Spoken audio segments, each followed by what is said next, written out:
Welcome to the chilling pulse, where the darkness whispers and the unknown lurks just beyond the static.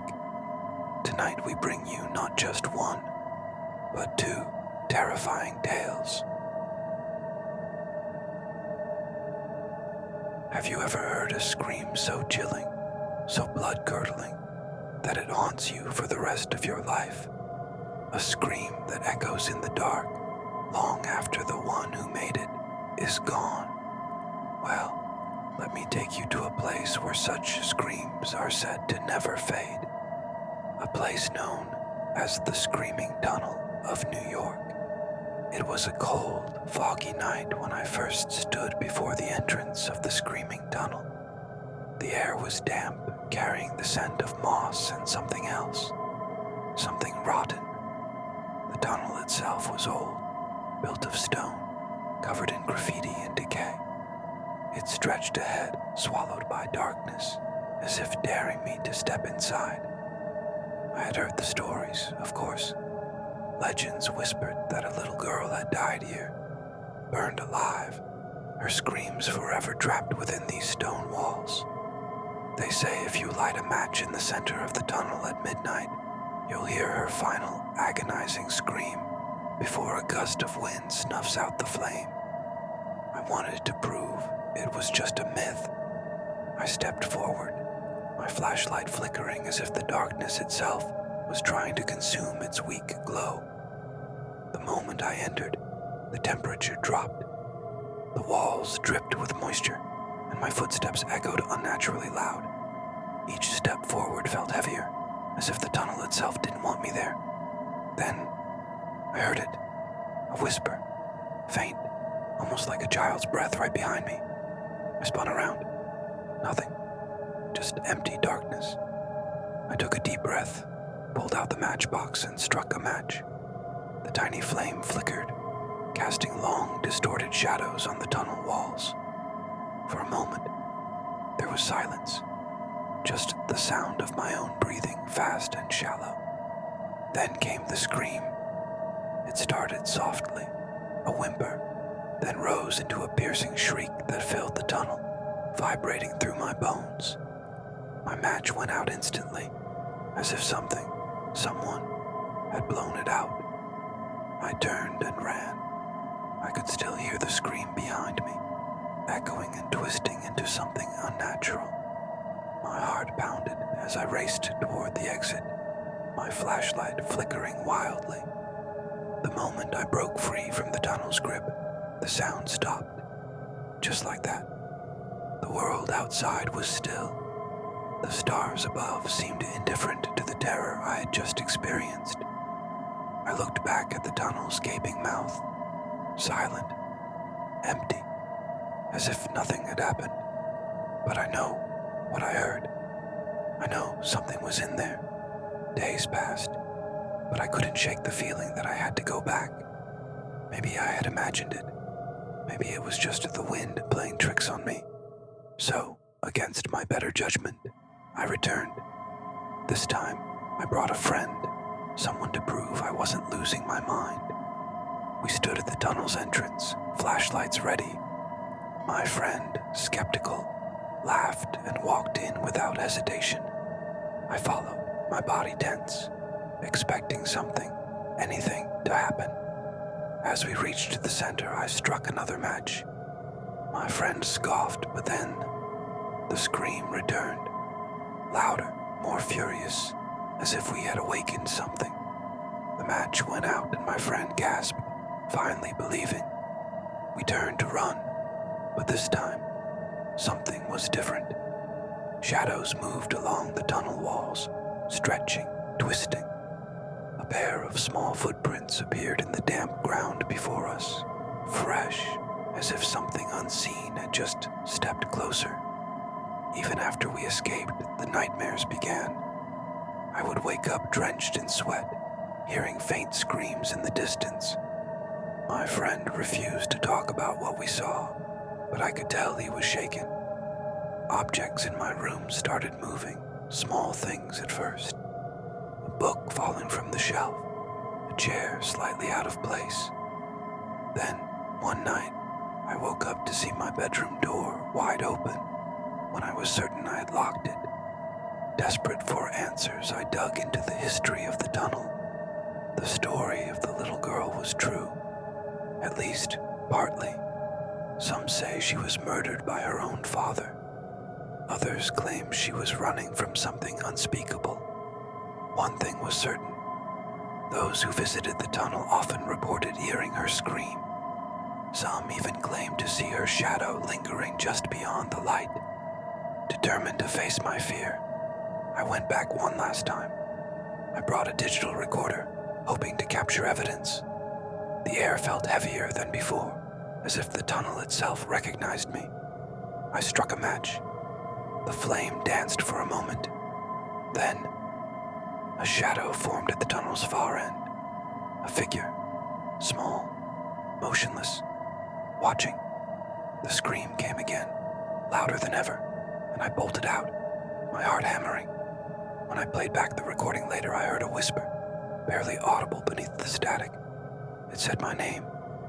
Since that last visit, my life hasn't been the same. The nightmares continue. Lights flicker wherever I go. And sometimes, in the silence of the night, I hear that same whisper, calling to me. I don't know what it wants, but I do know one thing. I will never go back to that tunnel again. Some say it's just a legend. Others claim it's real. But if the screams are only a myth, why do so many people hear them? Could it be the restless spirit of that little girl? Or is there something even darker lurking in the screaming tunnel? Would you dare to test it for yourself?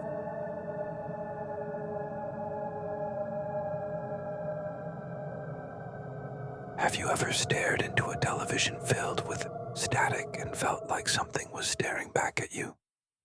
What if I told you that in a small town in West Virginia, people claim to have seen a shadowy figure hidden within the static?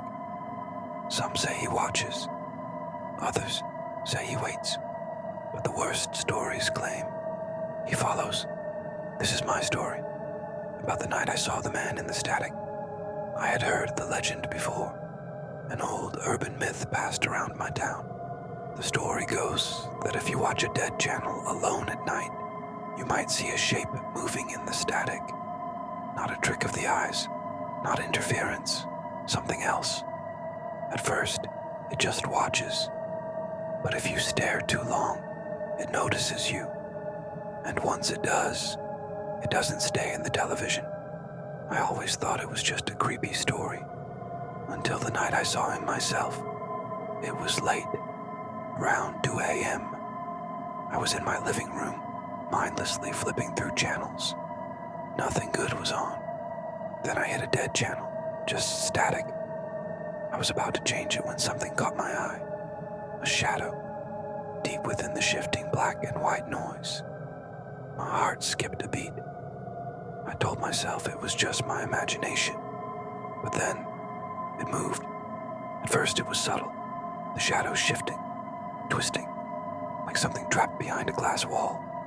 The longer I stared, the clearer it became. A man, tall, motionless, staring straight at me. A chill ran down my spine. I blinked. The figure was closer now. Not by much, but enough to know it had moved. My throat went dry. I grabbed the remote, my finger hovering over the power button. Then, the TV flickered, and the screen went black. The house was silent. Too silent. My own breathing sounded deafening. I grabbed my phone to turn on a light, but before I could unlock it, a whisper, faint, garbled, like a voice distorted through radio interference. I froze. The sound wasn't coming from my phone. It was coming from the TV, even though it was off. Suddenly, the TV turned back on by itself. The static was back, but now, it wasn't just noise. Words formed within the chaos, sentences breaking apart and reforming. I couldn't understand them, but the more I listened, the more they started to make sense. A name. It was saying my name. I bolted upright, my pulse hammering. my name whispered over and over in that broken digital voice. Then, the temperature in the room dropped. The air felt heavier, thicker, like something unseen had entered. I wanted to run, but my legs felt like stone. I turned toward the TV, and that's when I saw it. A reflection, not mine. Behind me, my breath caught in my throat. The figure wasn't just in the TV anymore. I spun around. Nothing was there. But when I turned back, the shadow in the screen was reaching out. The static warped, bending outward, as if the TV was no longer just a screen. It was a doorway, and something was trying to step through. I fumbled with the remote, pressing every button I could. The TV wouldn't turn off. The static grew louder, filling the entire room. Then, the lights flickered. A shadow moved in the corner of my eye. The air pressed down on me, heavy and suffocating. I did the only thing I could think of. I yanked the power cord from the wall. The TV went dark. The room fell silent. I stood there, gasping, waiting. But nothing happened. At least, not at first. For days, I felt like I was being watched. Shadows flickered in my peripherals. Screens glitched whenever I walked by. My phone would light up with static images. One night I woke up to find my TV on, static hissing from the screen. And there, in the center of it, was him, closer than before. I don't turn on the TV at night anymore. I don't stare at static. And I never, ever watch alone. Some say it's just a superstition.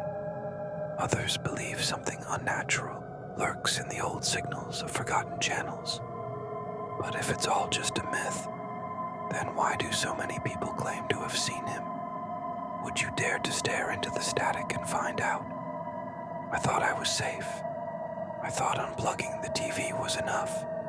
But last night my phone glitched again, static flashing across the screen. And then a message appeared, a single word. Hello. I dropped my phone, my heart pounding. The screen went black, but I could still hear the faint crackle of static, as if the signal was still there, waiting. I don't know what it wants. I don't know why it chose me. But I do know one thing.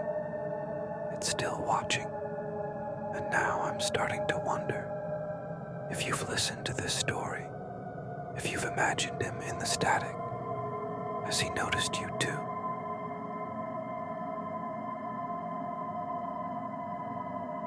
That's all for today's eerie tales. But the question remains, are these stories just chilling legends, or is there something more sinister behind them? Let me know your thoughts in the comments below. Don't forget to like, subscribe, and hit the bell for more spine-tingling stories. Until next time, stay safe and keep your doors locked. You never know what might be watching.